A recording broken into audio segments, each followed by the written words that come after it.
Studio 3T lets you export entire collections or views, query results, current queries, or specific documents while querying.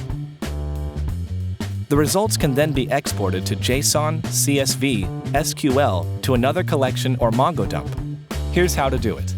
Once connected to a MongoDB database, you can either click on Export, found in the global toolbar at the top of the application, or right-click any server, database, or collection in the connection tree and choose Export from the menu. You can choose to execute on your local device or on Server 3T, and you can configure multiple exports to then execute all at once. Export options will vary depending on the type of export. Simply select the type of export you want, configure the settings, and choose the target file destination. You can preview your export, which live updates in real time as you make changes to the configuration.